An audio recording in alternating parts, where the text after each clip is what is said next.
Okay, good afternoon, everyone. I'm John Williams from UC Davis, and welcome to today's webinar put on by UC Davis and the California Fire Science Consortium.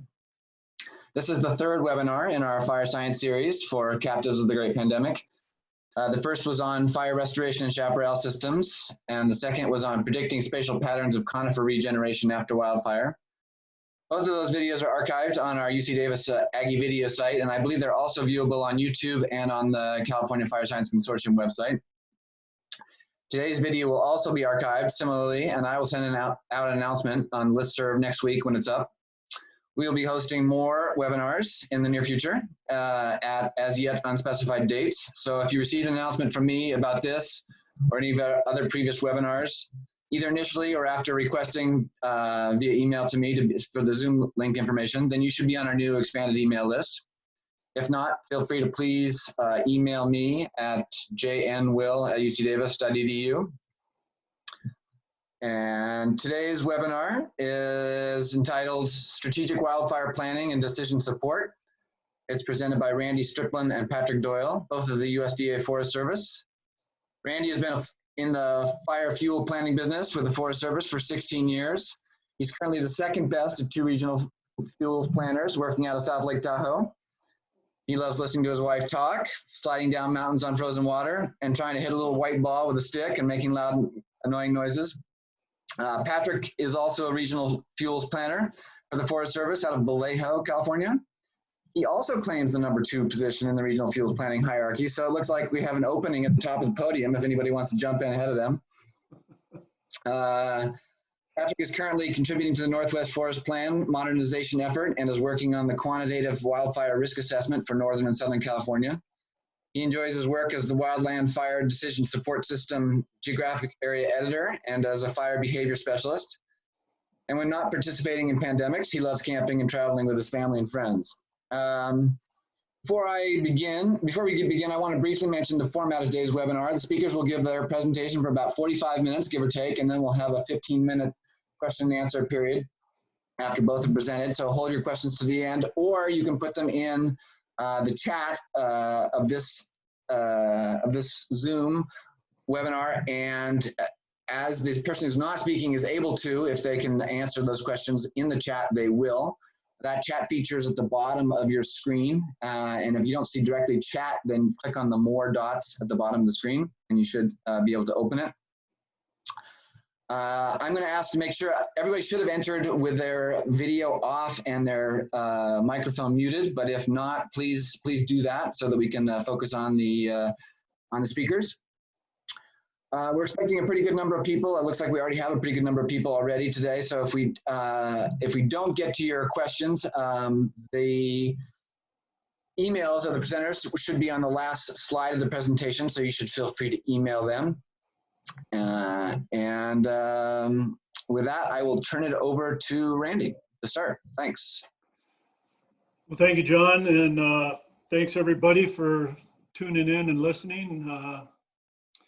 What we're going to talk about today is I'm sort of generally, classifying it as the quantitative wildfire risk assessment and some other stuff.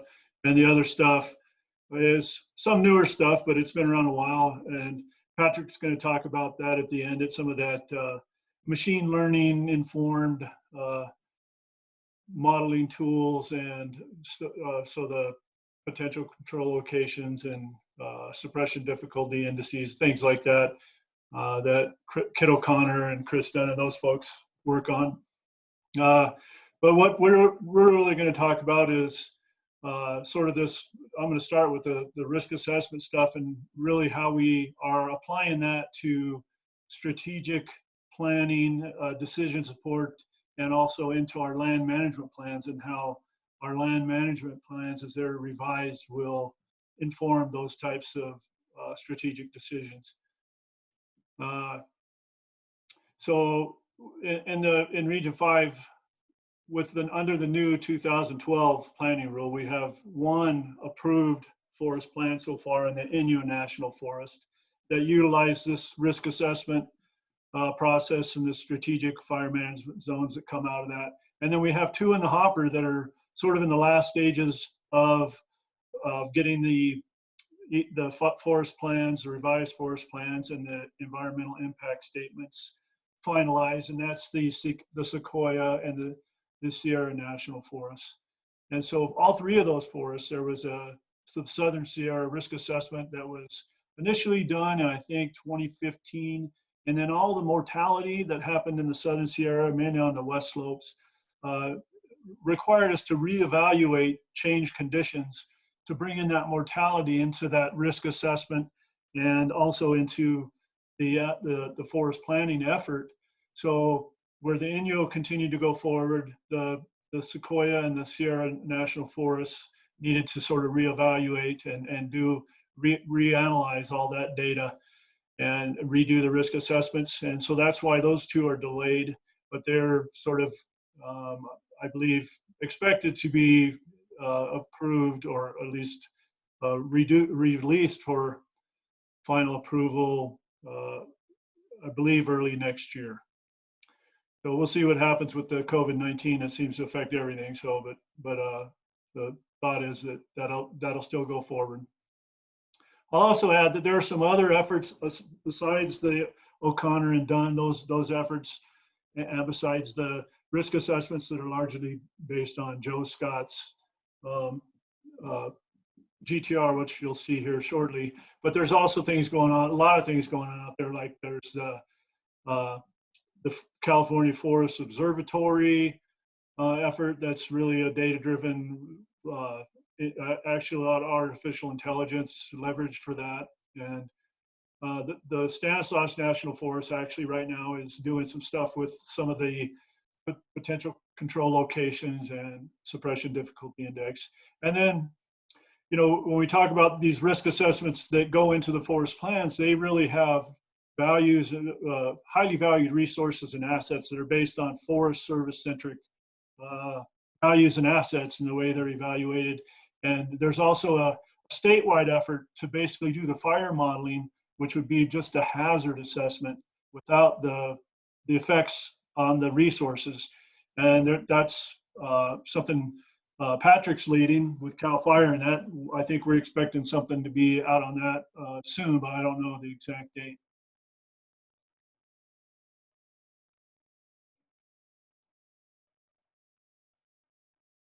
So just briefly, the objectives for today is just, I'm assuming most folks that are tuned into this understand that past management practices have really altered our systems, and part of that is really driving the need for change in the way we make decisions and actually manage fires. And then we'll introduce the risk assessments. And as I kind of discussed on the first slide, the relationships to strategic planning and other tools.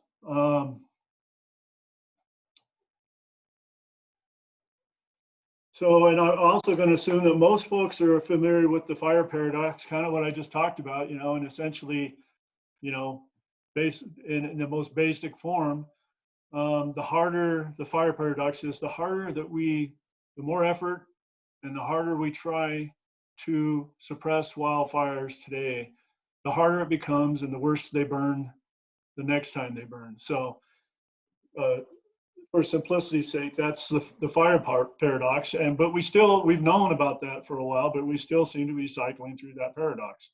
And there's plenty of papers out there that try to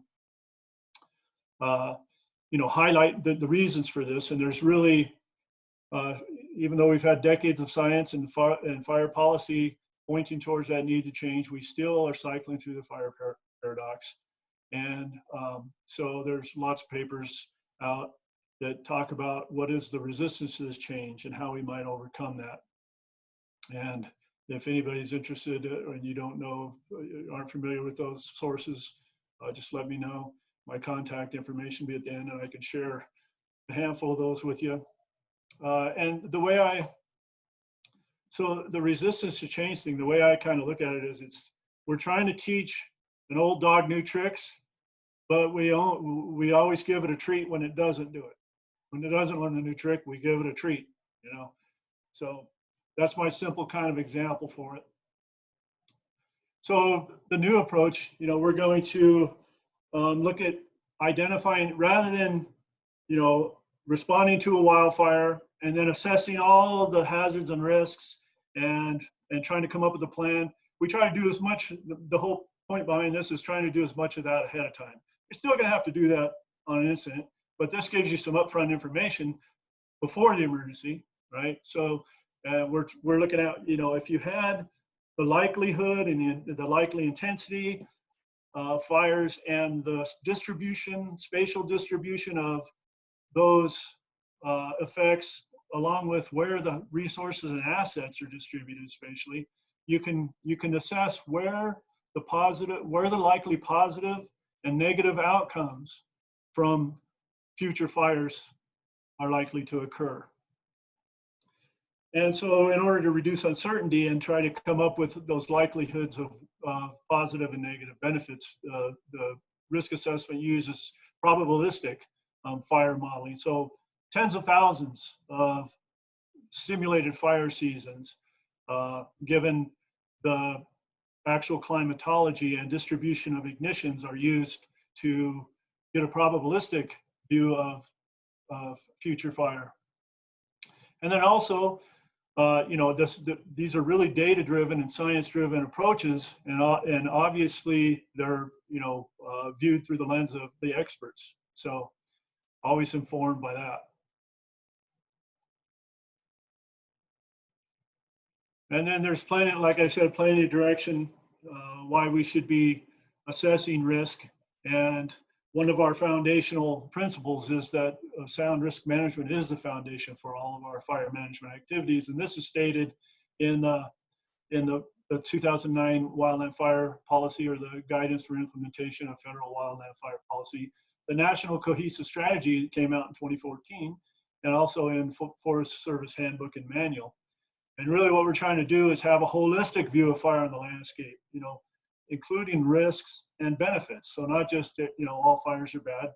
Some fires may be good, but we need to have a better understanding of where those risks and benefits are most likely to occur.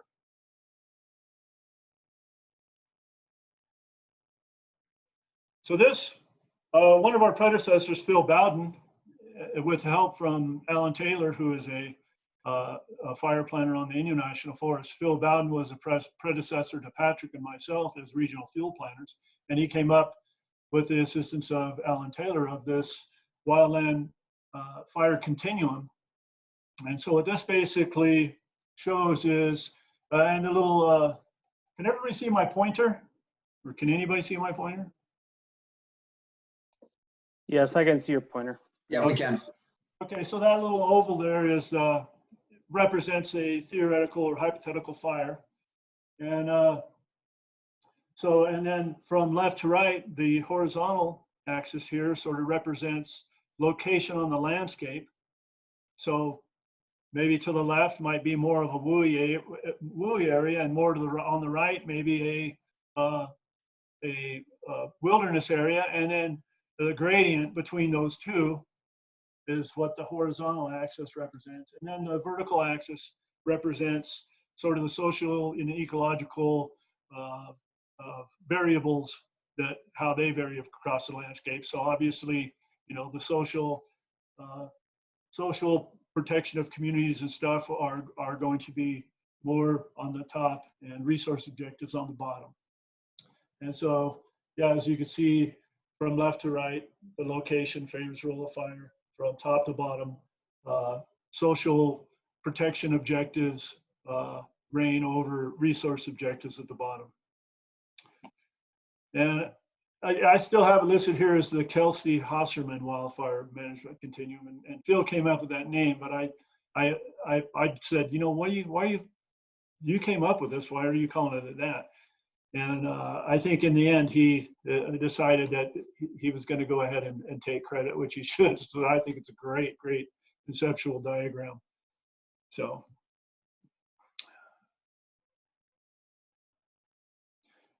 Also, and this is consistent with, I'll be referring to WFDS and get it out, out here in the open in front, the Wildland Fire Decision Support System, which all federal agencies are required to use for any wildland fire that exceeds initial attack. So they all get put in there, but the ones that exceed initial attack need to be documented in WFDS. And one of the things that's been new in the last few years is this slider. And this slider sort of visually depicts what the continuum is, right? So you may select, anywhere from low benefits, high protection objectives to high benefits, low protection objectives. And really what these two figures show, or the slider and the continuum show, is that it visually depicts what comes out of our federal federal fire management policy.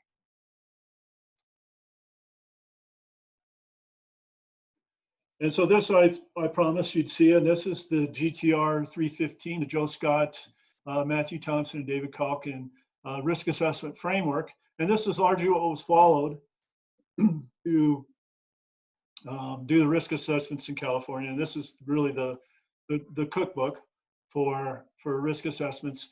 And it's evolved and constantly being improved. But this is is basically the foundation for it.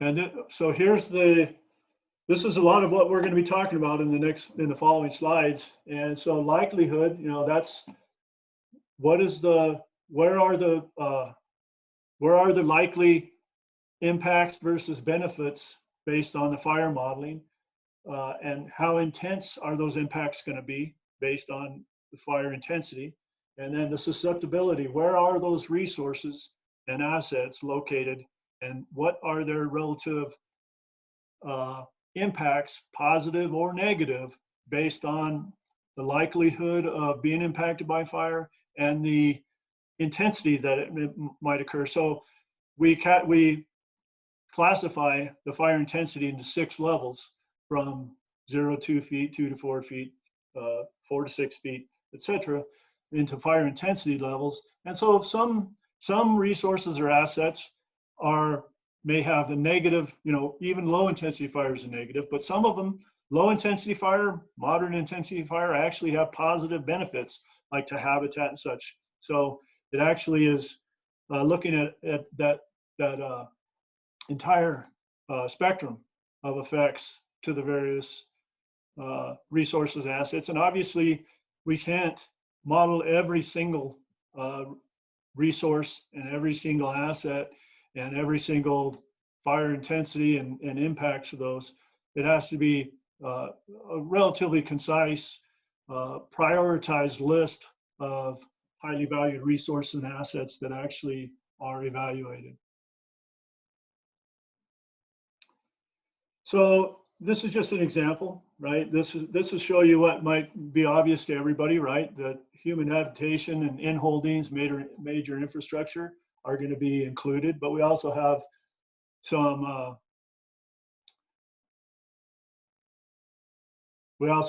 habitat in there, spotted owl, goshawk, fisher, and sage-grouse. These are just examples. Then we have the timber, watershed, vegetation condition. These can all have variable effects from fire. And so I will note that the initial quantitative wildfire risk assessment in California that went into the forest plans, those were Forest Service centric. We all know fire stops when it reaches a forest boundary, right? No, it doesn't. But in reality, all lands would be, optimally, all lands would be considered in a risk assessment. The problem with that is sometimes, the values, the highly valued resources and assets might be a little different depending on the agency, because they might have a different mandate, right? So that may vary. So it made sense for the risk assessments for the forest plans to look at the H3 areas on the Forest Service lands. But as I said earlier, there is a statewide hazard assessment that's used in the fire modeling, but isn't modeling the impacts to resources, because each individual agency will probably want to look at their the impacts to their values and resources independently. Although some of them, I'm sure some of them are obviously going to have overlap. So this is just sort of a conceptual diagram showing roughly the path of how this risk assessment works. And so up in the upper right-hand corner, conceptual HVRAs, as we call them. So human communities, watersheds, wildlife habitat, right? So, and then you have the different, so what you see in the top, this top right table is really response functions. So each, as I said before, each resource is going to be impacted positively or negatively by these different fire intensity levels, from the lower fire intensity levels, FIL1, to the higher ones. And then on the far right, it kind of shows, like for human habitation, they're all negative. But if you get down here and you look at spotted owl, the low intensity fire has positive benefits and the higher intensity negative. And then you drop down, you kind of see what's called sort of the relative importance ranking, or a prioritization in how the resources are ranked by the forest supervisor or agency administrator. So, and these are policy driven, right? Obviously, we're driven by policy to try to reduce impacts to communities and to species that have special status, right? So these are all sort of policy driven, but they also, we also have to count for the relative spatial extent. In other words, while a communication tower might be ranked very highly, it has a small footprint. So you have to account for that whenever you go applying your relative importance rankings. And then, yeah, the probability of burning. So here we have the burn probability, the middle map on the bottom, right? And then so that's the burn probability, and then that's combined with the conditional net value change. Basically, if fire occurs, what is the value change in the highly valued resources and assets, and plus or minus benefits or negative, and then that's combined with conditional net value change to come up with the expected net value change, which you see the lower left map. And then we take those, and there's actual potential operational delineations, which are basically like compartments that are drawn. And for us, they were largely watershed boundaries, but they were, truthed by the forest fire and fuels officers on the forests and resources. So, and then that goes into, here we kind of have this matrix of how the different, what the different, when they're summarized by pods. So the ones that had very high negative values in their expected conditional or expected net value change, those that had highly negative values were classified as community wildfire protection zones. And then also high general wildfire protection zone. And then some that are just moderate negative values were designated as a restoration. And then those that had positive values, in other words, if the fire moved in there, it improved condition, most likely. So those were wildfire maintenance. So as you can see here on the far right column, the protection is analogous to the WUI defense zone, and the general wildfire protection analogous to the threat zone, although the footprints aren't the same, but they're analogous conceptually. And then the wildfire restoration and the wildfire maintenance zones are new zones.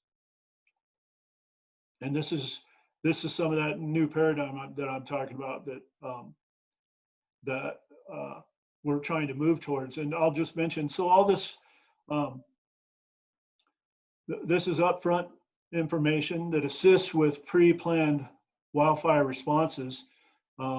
the direction can be, the direction for us, for these where they are associated with forest plans, there's forest plan direction that guides the response by each zone. And then this information is also preloaded into the Wildland Fire Decision Support System that I discussed earlier, WFDS. And then one of the really important new paradigms is, you know, how we used to approach fire management. Say if you had a fire out in the wilderness and the line officer, the forest supervisor, and the fire chief, the forest FMO, they're trying to make a decision on what to do. And if they said, well, let's go ahead and let's manage this for resource objectives, then they would have to provide a rationale why they were, you know, a pretty, you know, in detailed rationale why they're making that decision. Where now the new paradigm is, if you have a wildfire in the maintenance zone, you need to provide a rationale why you're making a decision to suppress it, not come up with a big rationale why you're managing it for resource. You know, you're sort of expected to manage. If it's a lightning ignition, a natural ignition, you're expected to give heavy weight to managing that for resource benefits. So if there's some reason like you don't have enough resources, or it's too hot and dry, then and you decided to suppress it, that's where you need to really back up your rationale for that. And so for the Sierra National Forest example, this is the boundary of the Sierra National Forest. And so you see how the fire management zones break out. So you can see that the blue, the maintenance zone is largely in the wilderness areas, although not all the wilderness area, and there's actually some restoration zone also in the wilderness areas. And then around the communities and stuff, you see all the red. That's basically, and this is based on either where a lot of fires start or a lot of fires that start elsewhere move in, and the modeled fires impacted negatively those resources, communities, and assets and infrastructure and such, highly negatively. So those are the red, and then negatively but less negatively is the orange, and then obviously in between there the yellow areas. I'll also point out that there's no overlap between these 4 fire management zones. So that's really key for your strategic objectives in WFDS. So, you know, there's no overlap between what the direction is on what you can or can't do in those zones. However, as you see, there are other management areas and land management plans, wilderness, wildlife habitat, you know, recreation areas. Those can overlap with other zones or overlap in different, you can see how the cross-hatched area overlaps into maintenance and restoration zones. So there's pre-loaded management requirements in WFDS that are basically the standards and guidelines that apply to the wilderness area, or if it was habitat. So those, you know, have separate direction called management requirements in WFDS. And then this is the continuum again. It's showing the location of for the role of fire, and so you can see the community protection zone, a small percentage. You know, this is relative, and this is going to vary by different forests, right? And then the protection area, maybe a smaller portion, but it could be larger. It depends on each forest, how the risk assessment played out in each forest. And the risk assessment doesn't determine where to draw the lines on the ground. There's a lot of other, you know, quality control and just ground checking and other factors that, you know, essentially humans, experts, will decide where the lines go, but this informs it. And then restoration, 27%. So you can see, and then maintenance, so there's a large portion of the landscape, you know, and so there's a lot of blue over here on the right, and, you know, more red over here on the left. So, but the opportunities exist across the spectrum for all zones. They're just a resource benefit objective is going to be a lot less likely on the far left than it is on the far right, and vice versa. So, and here's I'm going to do a quick animation. So this is going to be an example of a bunch of 4,005 wildfire simulations in 20 seconds. So this is just going to show, and the colors on the previous ramp were, come on, start. There we go. So the color ramp on the previous page showed the darker reddish colors were mostly negative benefits, where the bluer ones were mostly positive benefits, and the spectrum in between there. So this is just showing you the 4,005 wildfire simulations in 20 seconds. And the actual risk assessment did 20,000 simulated fire seasons. So it's not just one fire, 20,000 fires, it's actual fire seasons, and based on actual locations of ignitions. So an ignition density sort of map that it would draw randomly. It would draw through Monte Carlo processes, will draw ignition points and weather for each simulation from the history. Randy, just to give you a clock, we're at 12:35. Keep going, Yep. though. I'm passing it off to Patrick right now. So that's the end of mine. I'm gonna figure out how to do this. Again, we did it yesterday. New share remote control. Okay, Patrick, do you have control? Yeah, it says I have control of your screen now. All right. Okay, I'm gonna mute myself. All right. Thank you, Randy. Everybody's happy about that. I can hear you clearly, Patrick. Go ahead. Okay, I just got to adjust my screen here for a moment.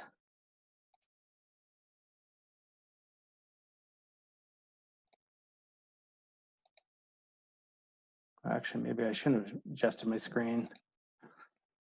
Okay, I can go with this. All right, so taking off from where Randy's brought you guys through the quantitative wildfire risk assessments we've done so far for the Southern Sierra and using the Sierra National Forest as an example. There's a number of tools in the last 5 years that have become available that can help us take some of that information and fine tune it from those, the last part of taking those pods and then creating strategic wildfire management zones from them. With that, if you can see my chart on the right, I kind of had this idea a few nights ago, just kind of looking at some of the idea really came from Rick Stratton's illustration he used for demonstrating how PCLs and pods work in strategic wildfire management planning and how to tear them down to applying them on the ground. So in this next piece, I'm just going to cover some of these tools that we can use that not only help in planning, but also help in fire management and help kind of bridge that gap of taking some of that stuff that's in our land management plans and actually being able to apply it with how fire management sees the challenges on the ground and trying to put the two pieces together so they're more synergistic. So initially we'll start off with, oh, I'm on the wrong screen. I got another one open.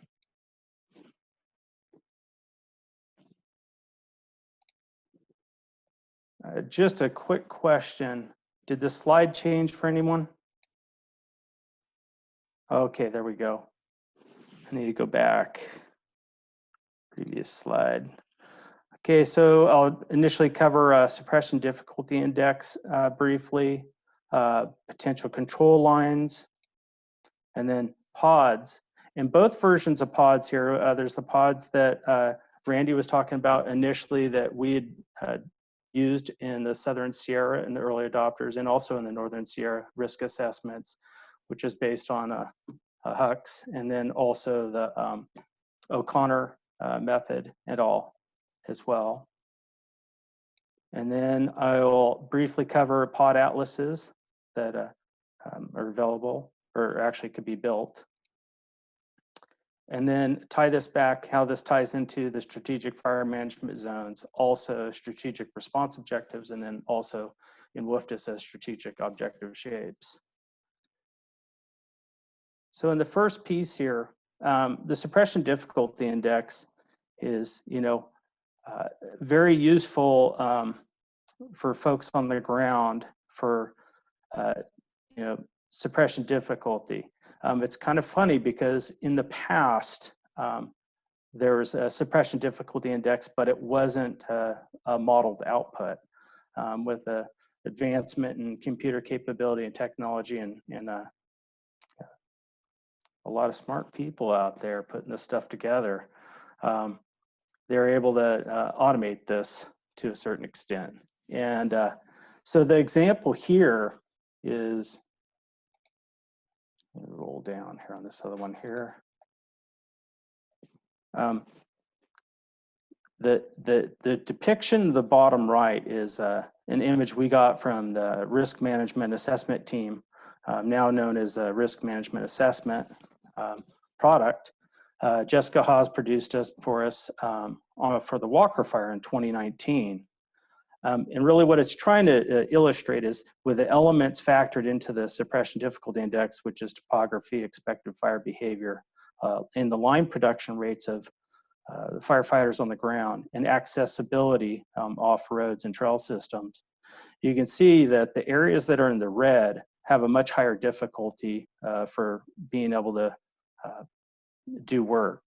And then as it moves to the lighter colors, it's basically illustrating you're going to have probably an easier job of putting line in there. It'll take less time and has a better potential of being useful. But it's just a tool, just to kind of inform operations and in planning too for other activities. There's other uses for this as well.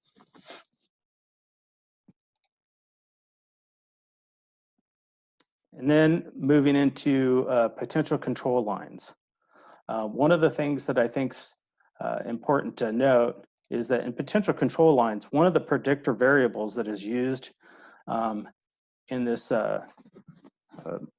this is another modeling, machine learning model that's used, but used more regression tree. But they use what's the relationship of fires within larger than 200 acres. So you need to have a large index, or you don't necessarily need a large index, but you have to have some fire history to be able to use this and get some feedback from it. And it helps to have fires. In this case, by Dunn and al. And O'Connor, and it was originally developed by O'Connor and all in 2017, is that fires larger than 200 acres, you take these fire histories and then you add these predictor variables and see how they interact with resistance to control, travel cost, rate of spread, suppression difficulty index. And that was what I was going to say is I find it interesting that suppression difficulty is part of this. So going back to that kind of flow chart thing, this is you can use suppression difficulty index as a tool on its own, but you can also see that it's being inputted in these potential control lines. Distance to major roads, distance barriers, and distance from flats, from ridges, or canyons, valleys. So an example is that, spatially depicting it is in the resistance to control, the red colors are, definitely it's high resistance to control, green is low. Same with the travel cost. The purplish dark colors, it's high resistance, high travel cost, and the areas that are light blue, much easier to get to. Same with the rate of spread, it just kind of is depicting those high rates of spread, and that's wildfire rate of spread, and then lower rate of spread areas. And then it also shows the suppression difficulty index in there. And then when you get to the PCLs, initially it's produced as a fire perimeter probability map, pixel by pixel.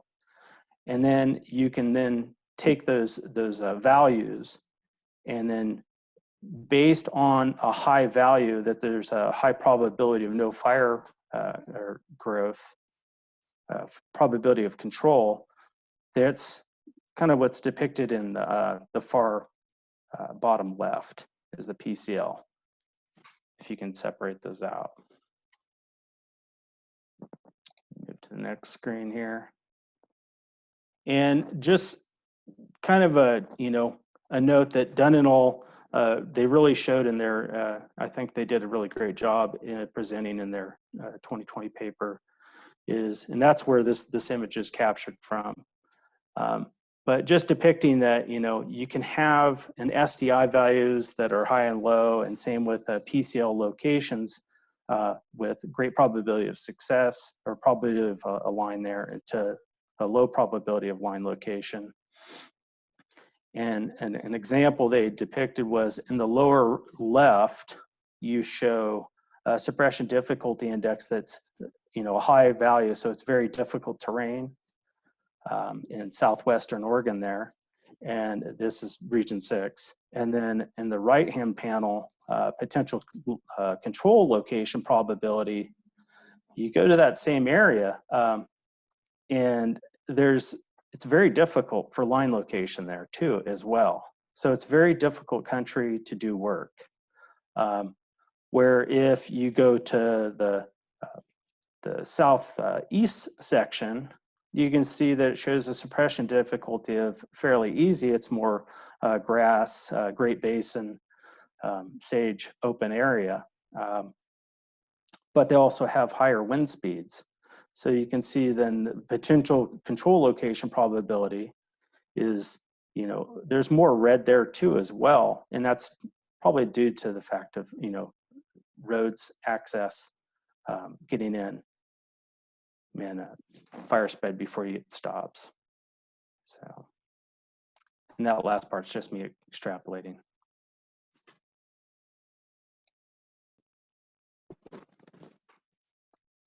So then we look at this is the pods that are different than what was done in the Southern Sierra. I just want to be clear there. This is a method that was pioneered from O'Connor et al. In their paper in 2017. And it's been really becoming, I think it's a really useful way to go. And I think that there's good benefits of doing this, where they're using the PCL and SDI and tying it over with quantitative risk assessments. But even if you don't have a quantitative risk assessment, you can still get some potential wildfire operational delineations on the ground and be able to use them as part of your pre-planning and tying that back. And you can see here where the PCL in figure A on the left there shows the, let me move, excuse me for a moment.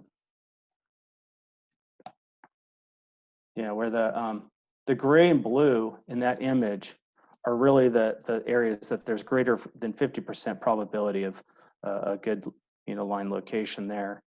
And then if you go to the black and white version of it, just to the right of it, that's basically showing that everything that's black is greater than 50% probability, where everything white's less.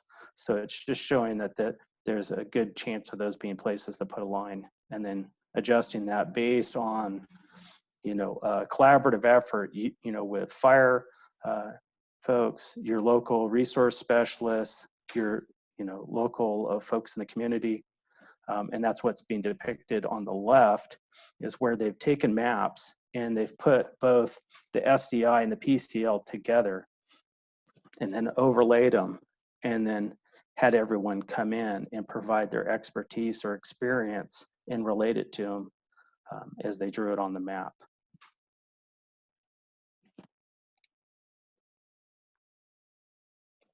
Oh, and that's by Caggiano and all. And that was in, I think that was in Colorado. And this is a piece that came out of that too, that I thought was really interesting. And then it was also mentioned to me by Dunn, Chris Dunn, and to me and Randy, that Brian Maurer is doing work with this as well, is this idea of a pod atlas, where you can take those different pods and then describe all the different characteristics within them, And it's kind of almost like a run cards or a pre-attack plan or a response plan for a dispatch unit. But it's also, you can take this and then move it into an ArcGIS online operational platform, where if you're familiar with the dashboards that are out there, you can create these dashboards for it. Or as what just came out recently, and it's online now, is available too, is Wildfire Risk to Communities dashboard or portal.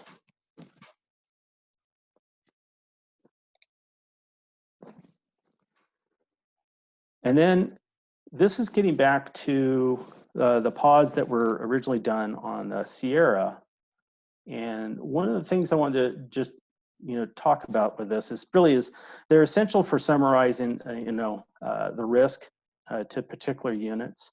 They're great. I mean, even if you're not using the PCLs and SDIs to do this, even at the most basic level, we have these already as forests, but they should be much broader than that as management units. And really what it's doing is just summarizing what type of activities you can do in that area, what's the risks in that area. And these original pods, when they're created, they're based on 6-level watersheds, or HUC 12s, and originally went out to the forests that they were supposed to work with their cooperators, fire management officers, fuels, with resource specialists, and go over and realign some of these HUC 12 boundaries, and either add or subtract a boundary if they didn't need to, or break a HUC, one of the polygons in half if they need to, just to what makes sense where you would manage a fire and what you would consider a unit. And then other assessment uses, back in that the slide that I had that was kind of like the flow chart thing, they really are useful for fuel treatment prioritization, fire prevention prioritization, wildfire response pre-attack plans. A lot of these elements, they have many things that they can feed into the strategic wildfire management zones, which then feed into the new land management plans, or get amended to include them. And this can also help in identifying those areas for hazardous fuel treatments. And like I said before, the pre-attack map and plan, and fire danger operating plans. There's also a number of work, activities going on and work to develop different ways to optimize information on where to treat and how to reduce loss, and then get fire back on the landscape, doing what it should be doing, is being part of the natural process. And so this here is the kind of an overall relative risk map matrix for the large fires for the Sierra, and showing that range of where the communities are greatest risk to values and assets. And then those areas where it's green, where maintenance and managing fire is going to be much easier to do, and with less, let me say, pre-work to be able to manage fire in. But I want to say too is that some of these areas that are in the yellow, and the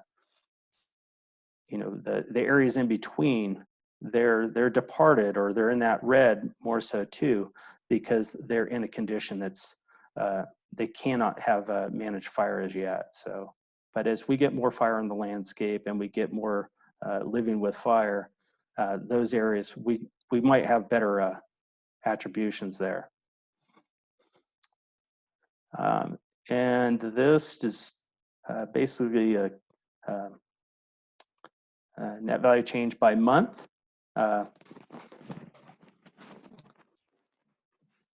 And I'm going to just play this, and you can really see the transition from, these are FSIM results from Pyrologics, and put into a video.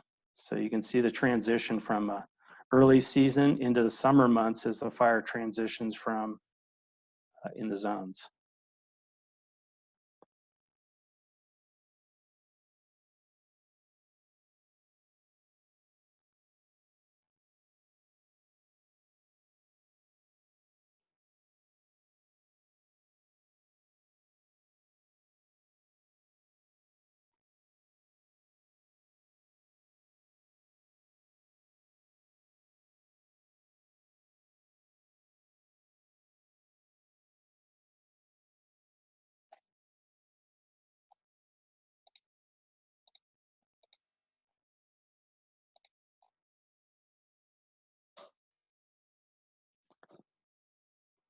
Okay, now I have the rest of the information. This video is a full year of lightning fire simulations that were only limited by fire size of 200,000 acres.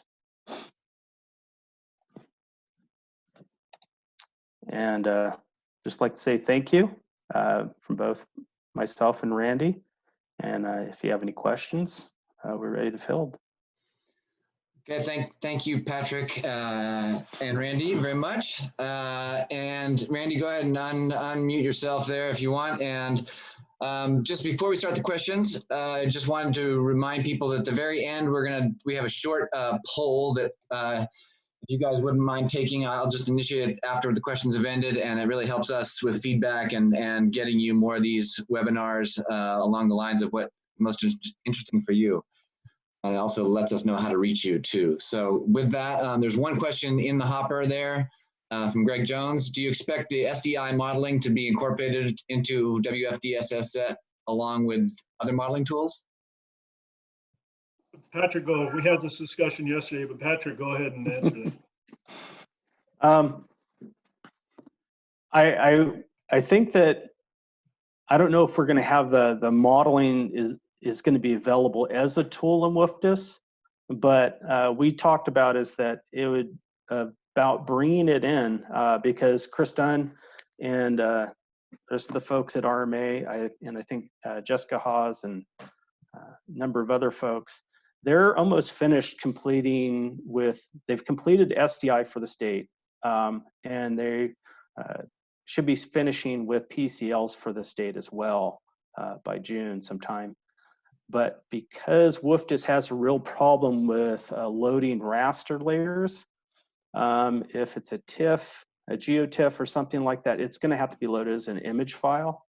But initially just reaching out and getting that information available to teams as well so that they have that information in hand when they're responding and managing for a unit or a fire. And Patrick, a question for you from Brandon Stevens. Where can we get PDFs of these Inyo, Sierra, and Sequoia examples? Oh. I think you just contact us by email there and we should be able to send you a link. Right off the cuff, I don't have a link to them right now to be able to send to you. Okay. And Randy might be able to answer the part too about the for Sierra and Sequoia, since I don't know if the decision's actually been signed yet. I don't know if they're available. But Inyo, I think, has been signed. Am I right there, Randy? So what exactly were you asking about? What PDFs? Do you know? The Inyo, Sierra, and Sequoia examples from So the pod analysis. Oh. So as far as PDFs, I'm not sure. There's a whole bunch of, if you're just talking about maps, you know, if it was net value change maps or pod maps or strategic fire management zones maps, those can all be made available. I don't know that we probably have those available right now. The forest planning team probably has some of those available that are already created for the plans themselves. I'm sure they are. But I also don't have a link handy with me. Okay, and then another question here. Has there been any risk assessment done for Lassen and Plumas National Forests? I'll take that one. Go ahead. Yeah, the risk assessment for the Northern Sierras, it it got paused because we need to revise some of the response functions for the HVRAs because there are some outliers that were distinctly different than a number of the other risk assessments that have been completed so far, nationwide for some of the same elements. And but the hazard assessment proportionate part of it is completed. Not necessarily the risk assessment portion, which is really the effects analysis portion of it. If you contact me offline, I'll be able to give you more information. Okay, and a question from Diane Travis. What type of costs go into the cost NVC? Patrick, you probably have a better idea on that too. So the cost to produce net value change maps, or you? Oh, she's probably asking how units of costs. Is that?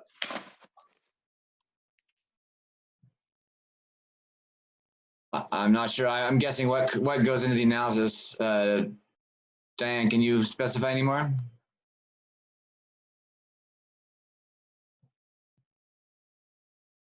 Usually I think of net value change as like a commercial value being assessed, and then, what it costs to suppress a fire or something like that. And I was wondering if that's kind of generally what that was, or what is that an assessment of? Or maybe I'm completely misunderstanding. It's not really a dollar value. It's, because obviously, how are you going to put a dollar value on owl habitat, right? I mean, it'd be one thing to do it for timber and stuff, but it's really a relative sort of a cost. So it's based on the response function. So say, for instance, you have a timber stand and fire at fire intensity level 2 or 1 and 2 is beneficial, and so it gets a positive number score to it. And then maybe at 3 and 4, it's more neutral. And then at 5 and FIL 5 and 6, right, it's a negative value. So it's more of a relative. It's not a dollar type of value. Can I add in really quick? Am I on? Can you guys hear me? Jump in there. Yeah, you're on, Patrick. Yeah, the CNVC that we're looking at though is conditional net value change. It's based on the index if it's a positive or negative value. And okay, and that's where my mistake was. I was thinking the C was a cost. So, but I understand now what you guys mean. So thank you. Okay. And then we have a question from Yufang Jin. What ignition density layer was used for fire behavior simulation? Ooh. Well, I saw that Joe Scott was in the audience. He would be best able to answer that question. Okay. I'm sorry, Joe, to put you on the spot. We use Karen Short's Fire and Currents database, which goes back to 1992, and up to whichever was the most recent one we did the 4 different projects. And we make our own large fire ignition density grid. Large fires meaning bigger than either 100 hectares, which is 247 acres, or 300 acres, depending on which project it was. Great, thank you. Great. And then a question from Alex Koltanov. What sources of the tree mortality data are used for these tools? So we actually had to sort of come up with the best data available at the time, and I believe we used a combination of the aerial survey and also some remote sensing data. And Patrick or Joe probably could provide a better answer than that also on that, but we didn't have just a single source, so we had to kind of grab a few and then combine them into something useful. Patrick or Joe? That's what I kind of remember at the time. Yeah, we did use some aerial surveys, and then there was a program through the remote sensing lab that they were using to help with that. Okay, and then a question from Shengli Wang. Can this analysis be done for future projections, such as for the year 2050? So obviously you could, if if you said, okay, here's what we think the fuels are going to look like in 2050, and here we're taking some our climatology, and we are applying some translation or a delta, to all this weather to represent 2050. You could actually do that. I don't know how much confidence you would have in something like that, though. Obviously you don't know. We have a pretty good idea what the temperature is going to be, somewhat, a lot, probably drier, hotter, more variable precipitation.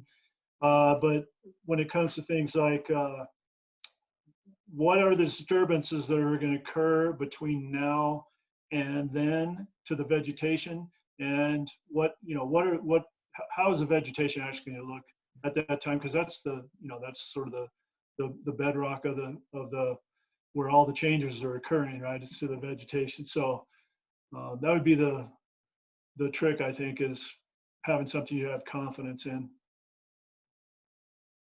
I think Joe's thought about this probably more than me, so not to call you out again, Joe. Joe, That's all right. I'll just add to that because that's exactly right. That especially looking that far down into the future, there's just way too many things that can be changing. Not just the climate, but fire management is going to change. The vegetation and fuels will change. But we've been looking fairly closely lately at the trends in fire occurrence during this 1992 to 2017 period across California, and it's actually across the whole country, but even within California, it's really interesting how fire occurrence is changing, both in the numbers of large fires, their average size, and then how those two interact to produce more area burned. And you see really different patterns across different parts of California, but area burned is going up by quite a bit. And so that's even just around 2004 to 2020. That's not projecting to the future. That's just what's going on right now. Great, thank you, Joe. One other question. Can this analysis be applied to regions like Alaska? This is Joe again, and I'll just say that we're doing this in Alaska.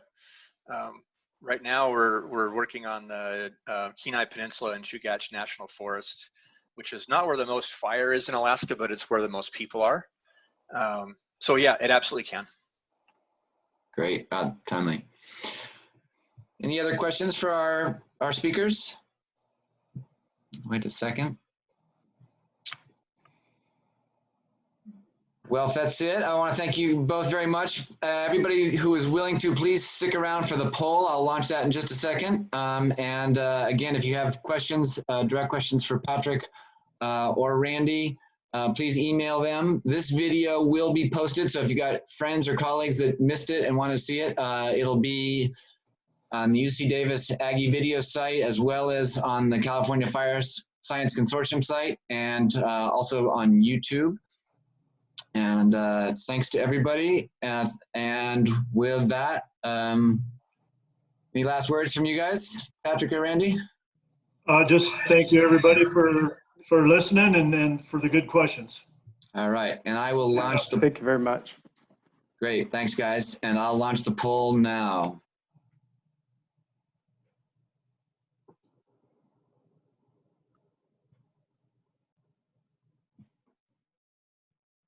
John, are we supposed to fill out the poll too? You guys can give yourself an A+, or yeah. Absolutely, fill it out.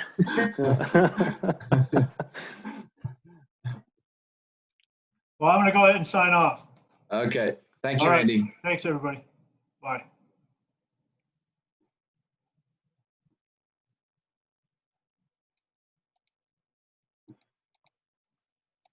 I think I'm still on. You are still on. I can't find the sign up button. You have control of the screen.